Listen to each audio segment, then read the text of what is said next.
네, 우리 다 함께 사도신경으로 신앙 고백하면서 12월 10일 새벽 기도회를 하나님 앞에 올려드리겠습니다. 전능하사 천지를 만드신 하나님 아버지를 내가 믿사오며 그 외아들 우리 주 예수 그리스도를 믿사오니 이는 성령으로 잉태하사 동정녀 마리아에게 나시고 본디오 빌라도에게 고난을 받으사 십자가에 못 박혀 죽으시고 장사한 지 사흘 만에 죽은 자 가운데서 다시 살아나시며 하늘에 오르사 전능하신 하나님 우편에 앉아 계시다가 저리로서 산자와 죽은 자를 심판하러 오시리라. 성령을 믿사오며 거룩한 공예와 성도가 서로 교통하는 것과 죄를 사하여 주시는 것과 몸이 다시 사는 것과 영원히 사는 것을 믿사옵나이다. 아멘. 우리 다 함께 찬송 336장 통합찬송가 383장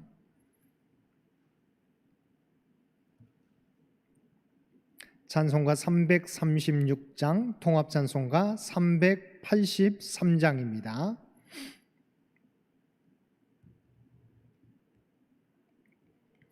환난과 핍박 중에도 성도는 신앙 지켰네. 이 신앙 생각할 때에 기쁨이 충만하도다.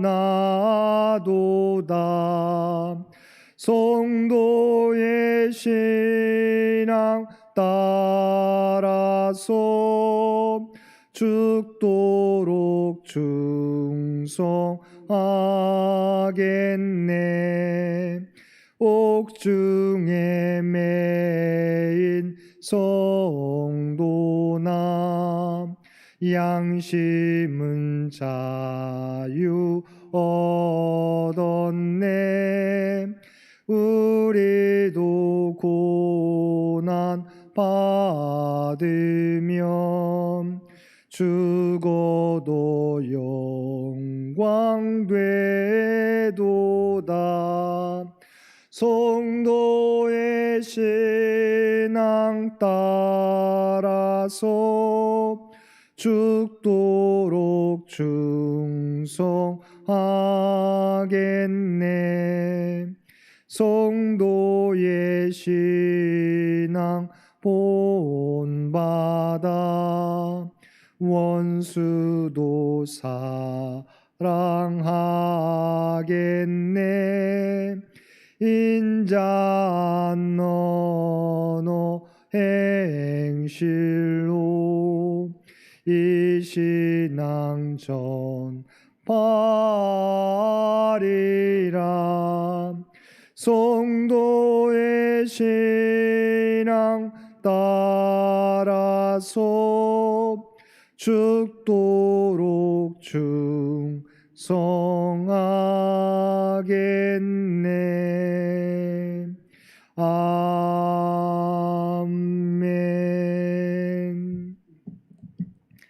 오늘 우리에게 주신 하나님의 말씀 다니엘서 11장 20절로 35절까지 말씀입니다. 다니엘서 11장 20절로 35절까지 말씀입니다.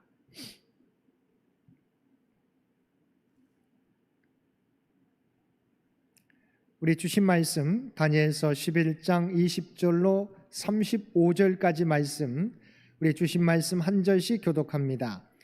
그 왕위를 이을 자가 압제자를 그 나라의 아름다운 곳으로 두루 다니게 할 것이나 그는 분노함이나 싸움이 없이 몇 날이 못되어 망할 것이요.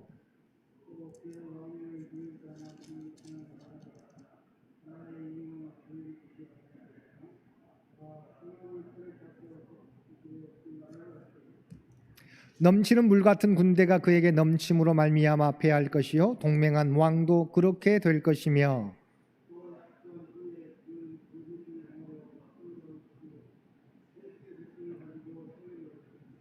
그가 평안한 때에 그 지방의 가장 기름진 곳에 들어와서 그의 조상들과 조상들의 조상이 행하지 못하던 것을 행할 것이요 그는 노력하고 탈취한 재물을 무리에게 흩어주며 계략을 세워 얼마 동안 산성들을 칠 것인데 때가 이르기까지 그리하리라.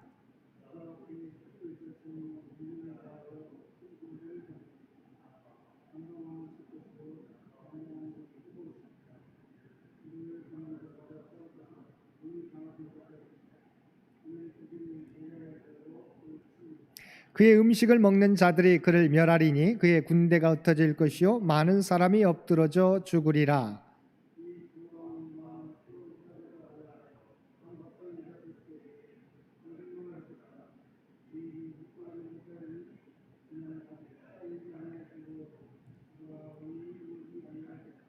북방 왕은 많은 재물을 가지고 본국으로 돌아가리니 그는 마음으로 거룩한 언약을 거스르며 자기 마음대로 행하고 본토로 돌아갈 것이며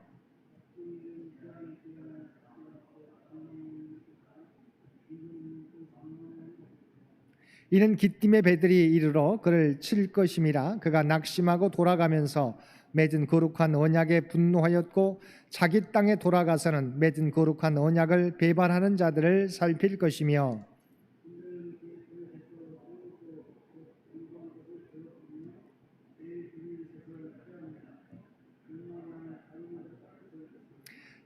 그가 또 언약을 배반하고 악행하는 자를 속임수로 타락시킬 것이나 오직 자기의 하나님을 아는 백성은 강하여 용맹을 떨치리라.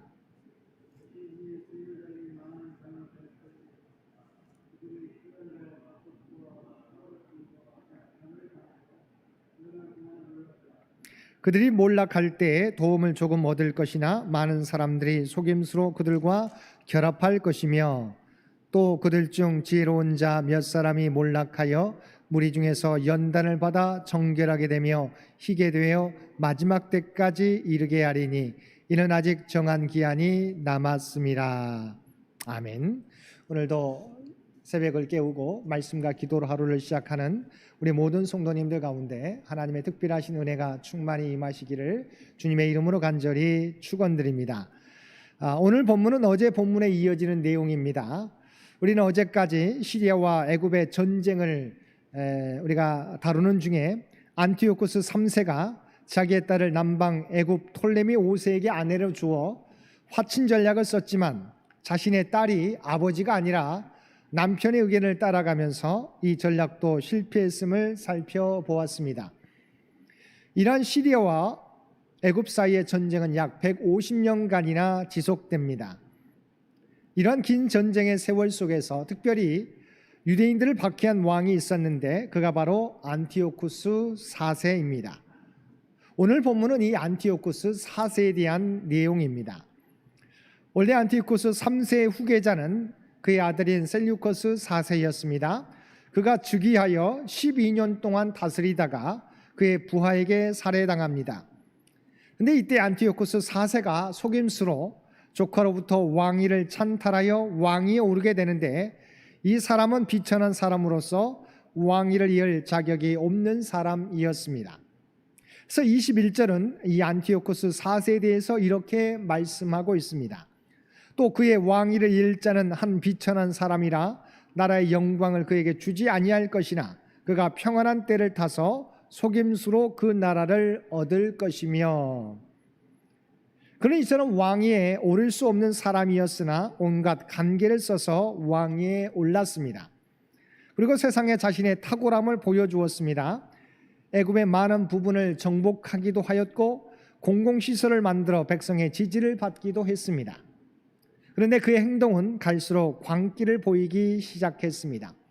나중에 예루살렘 성전에 우상을 세워 유대인에게 섬기도록 강요했고 하나님이 정하신 율법을 지키지 못하게 했습니다.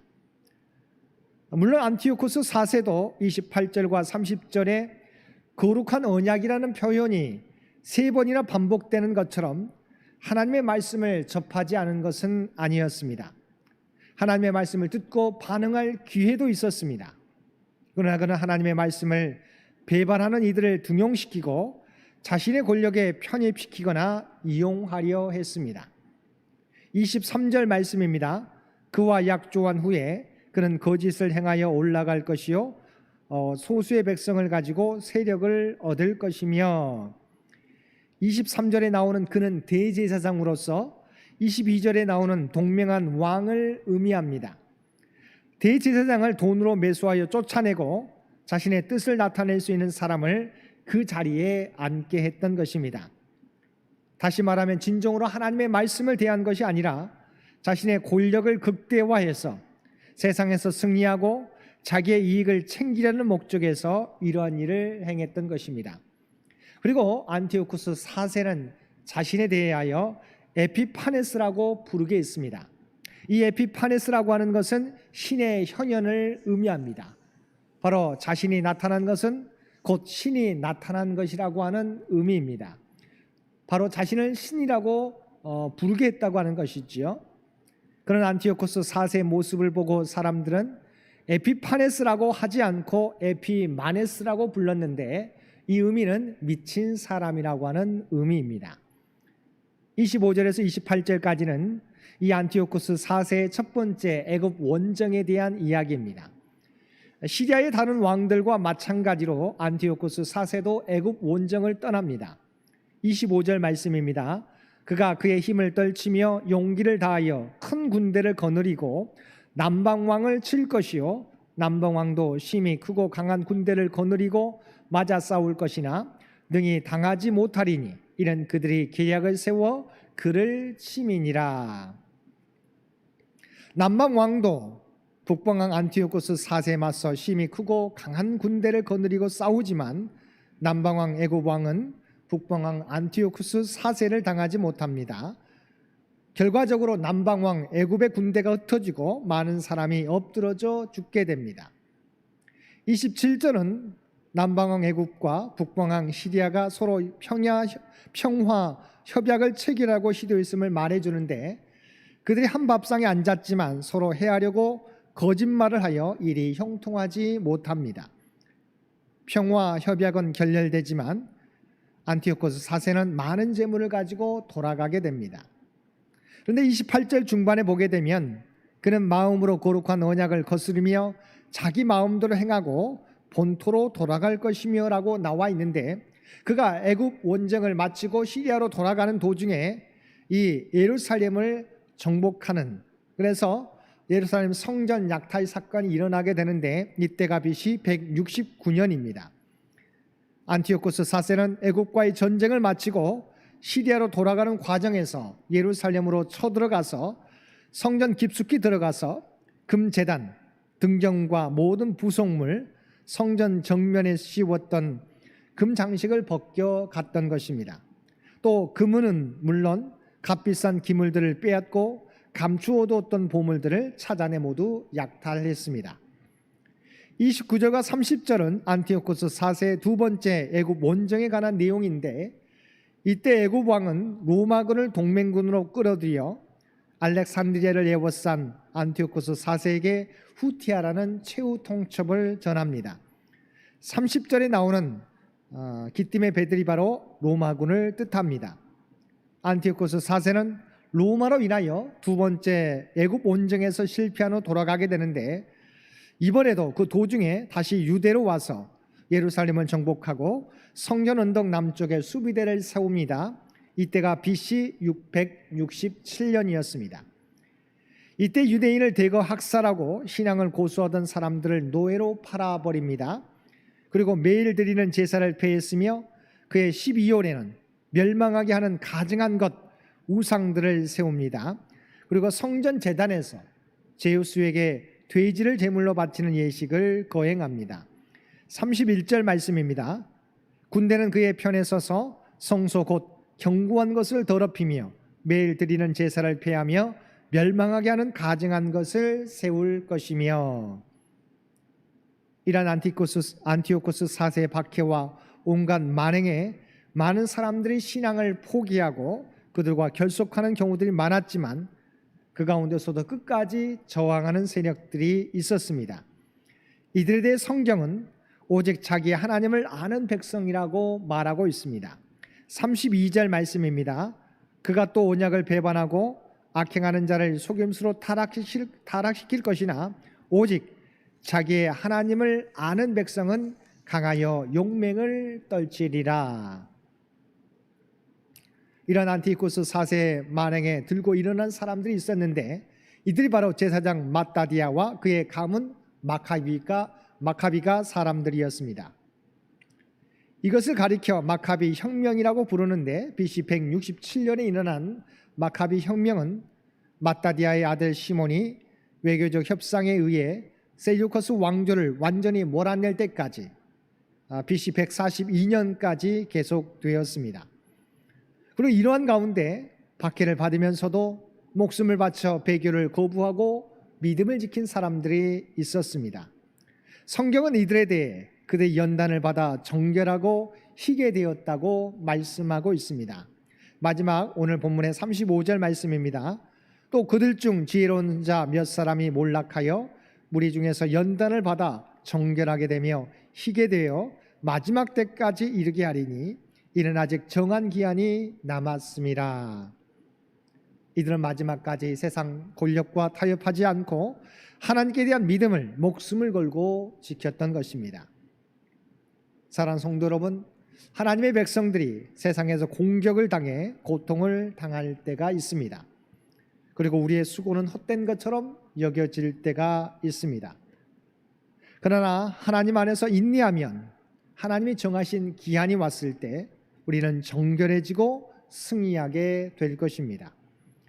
지금 이 순간에도 믿는 자들과 함께 하신 하나님의 도우심과 궁극적 승리를 믿으며 소망 가운데 살아가시기를 바랍니다. 마지막까지 믿음을 지키고 견디는 사람들이 승리를 경험하게 될 것입니다. 오늘도 우리와 함께 하신 하나님을 바라보며 우리에게 닥친 어려움을 잘 이기며 믿음의 행진을 계속해가는 우리 모든 믿음의 성도들 되실 수 있게 되기를 주님의 이름으로 간절히 축원드립니다. 함께 기도드리겠습니다. 사랑과 은혜가 충만하신 아버지 하나님, 우리가 믿음을 지킬 때 때로는 박해와 어려운 공경을 당할 때가 있는 줄 믿습니다. 우리의 수고가 아무런 열매를 맺지 못하는 것처럼 느껴질 때가 있습니다. 그러나 그 가운데서도 하나님께서는 우리를 버리시지 않고 믿음을 지키는 자들과 함께 해주실 줄로 믿습니다. 마지막까지 믿음을 지키는 자가 승리를 경험하게 될 줄로 믿습니다. 이 믿음을 가지고 우리 앞에 어떤 일이 펼쳐지게 될지라도 흔들리지 않는 우리 모두가 되게 하여 주옵소서. 오늘 또 우리 이 민족과 이 백성들 궁히 여겨주옵소서. 코로나가 더 이상 확산되지 않도록 막아주시옵시고 혼란 가운데 있는 이 민족 가운데 오직 하나님께서 친히 좌정하시고 하나님의 뜻을 펼쳐 주옵소서. 창현재단을 주의 도구로 사용하여 주옵시고 또 창현의 백성들을 기억하여 주시고 그들의 주님을 의지하며 주 앞에 간구하며 나가게 될 때 아버지 하나님께서 그들의 모든 간구를 들으시고 응답하여 주옵소서. 특별히 육신이 연약한 자에게 아버지 하나님 앞에 간절히 간구하게 될 때 아버지 하나님 그들의 몸을 치유하여 주시곤 합니다. 회복시켜 주시곤 합니다. 소망과 위로를 그들 모두에게 허락하여 주옵소서. 물질적으로 어려움 당하는 자들 아버지 하나님 그들 모두에게 함께 주시어서 이 어려움들을 능히 극복해 갈 수 있도록 놀라운 은총 허락하여 주옵소서. 특별히 창현의 가족들을 일일이 기억하여 주시고 흩어져 있는 주의 백성들 들려오는 소식이 복된 소식 되게 하여 주시며 특별히 살아오는 자녀손들 아버지 하나님 미래를 향하여 땀을 흘리며 나가게 될 때 그 수고의 열매를 거두게 하여 주옵소서. 오늘도 우리에게 복된 하루를 허락해 주신 것 진심으로 감사합니다. 믿음의 사람들 믿음의 기도 가운데 응답하여 주시어서 하나님의 놀라운 은혜를 날마다 경험하는 우리 모두가 되게 하여 주옵소서. 이제는 우리 주 예수 그리스도의 은혜와 아버지 하나님의 극진하신 사랑하심과 성령님의 우리 오늘 함께 하시며 마지막 때까지 동행하시는 놀라운 교통의 역사가 오늘 주신 말씀을 따라 어떠한 어려움을 만날지라도 우리와 함께 하시는 그리고 마지막 견디는 자에게 승리를 거두게 해주시는 주님을 믿고 믿음을 지키며 나아가겠노라고 결단하는 사랑하는 주의 백성들과 그의 가정과 산업의 터전 위에 오늘도 삶의 자리에서 하나님 앞에 예배드리는 모든 주의 백성들 머리 위에 이제로부터 영원토록 함께하여 주시기를 우리 주 예수님의 이름으로 간절히 축원하옵나이다. 아멘. 여러분 기도하실 때 주신 말씀을 위해서, 이 나라의 민족을 위해서, 창현재단을 위해서, 창현의 가족들을 위해서 기도해 주시고 각자의 기도 제목 가지고 더욱더 하나님 앞에 가까이 나아가시기를 바랍니다.